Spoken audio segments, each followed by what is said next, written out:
Hey everybody, this is Peter from the Ultimate WordPress Guide, and in this video I'm going to show you how to create a simple loan or mortgage calculator like this one using Piotnet Forms for Elementor. So I'll start out with just a couple of things. So very basic. I've created a few range sliders. I've got a field that you can capture the interest on the payment annually.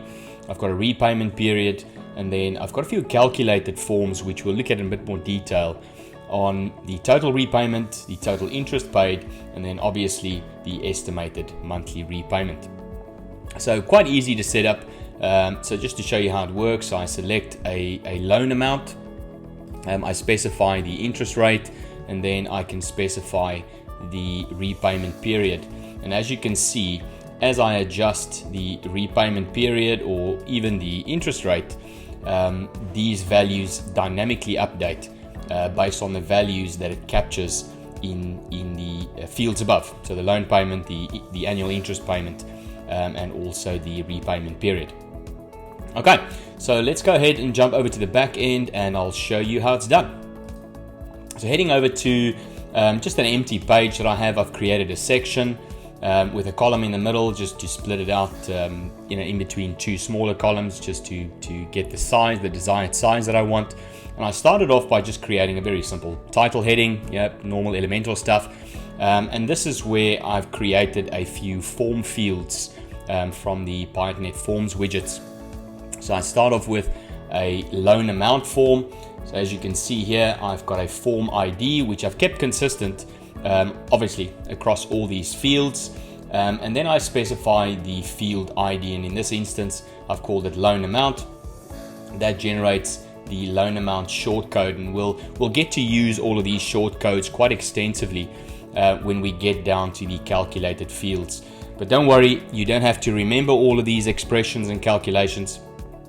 You can just head over to our website at ultimatewpguide.com, where I've included for download for you the template files as well as the formulas and the expressions that you need to fill into these areas.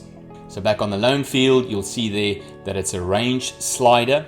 Now on the back end, you only see a normal field. Just bear in mind that the range slider element uses a bit of JavaScript, and it only runs on the front end. So you'll see here that is the range slider, but over on the back end it doesn't quite show up as the same, but don't worry. So next over, I've got the annual interest, which again, I've got a form ID, a field ID. I've got the short code, and this is just a normal number field. Okay, nothing else really to worry about. And then again, I've created another range slider, same form ID, same field ID. I've got the short code there. And down here, this is where I need to specify some criteria on what that range slider needs to do. Now, I'm not going to go into too much detail in this video. I'll create a separate video on specifically how to use the range slider. But a couple of things just to note here, and it's set up pretty similar on the first one as well, with the exception obviously of the type of values that I want to capture. So just over to the loan amount field, then there are a couple of parameters and values that I need to set in terms of how it needs to display.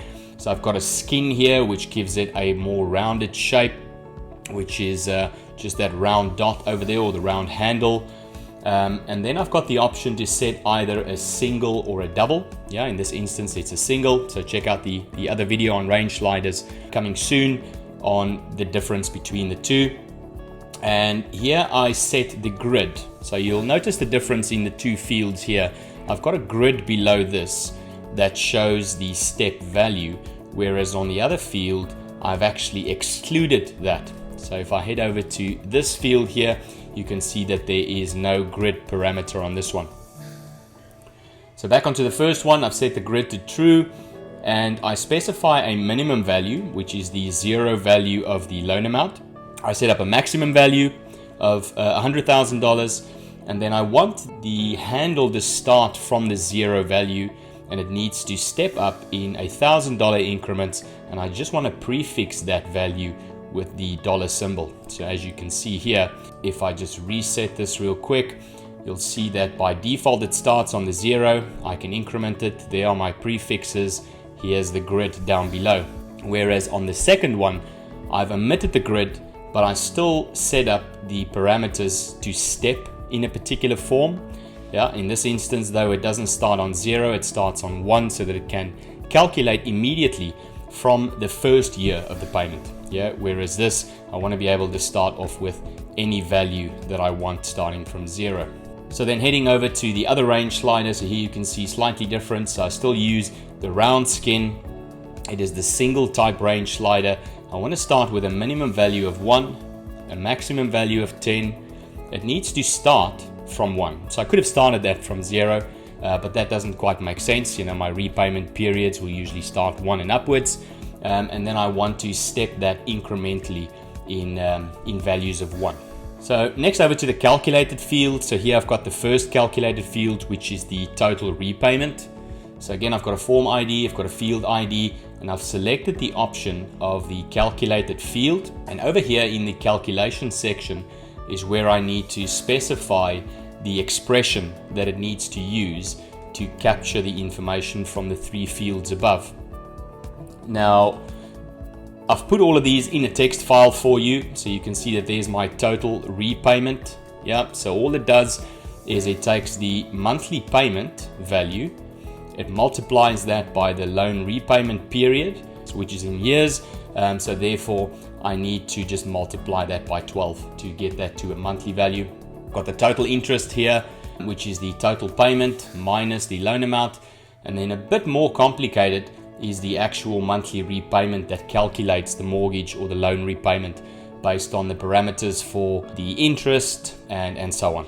But no need to worry, you can find these either in the text file that I'll include in the template files, or you'll see that each of these have already been populated with all the expressions. So you can just download the JSON file and install it directly on your website. So on the total repayment, back again, I've got the calculation field. On the total interest, I've also got a calculated field with the expression there.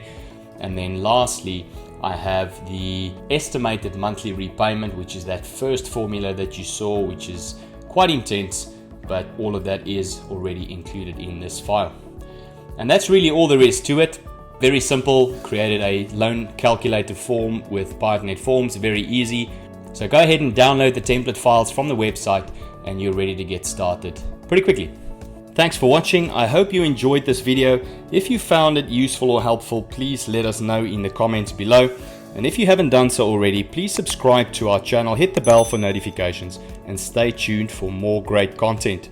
I've put a few links to tools, services, and plugins that I use in the description. This is also where you'll find the download link to get to our website to download the template files. The links that I've pasted are affiliate links, so if you decide to purchase a product through one of them, I will receive a commission at no additional cost to you, of course, and I only endorse products that I've personally used, and your support helps me put out more great content. So thanks. Bye for now.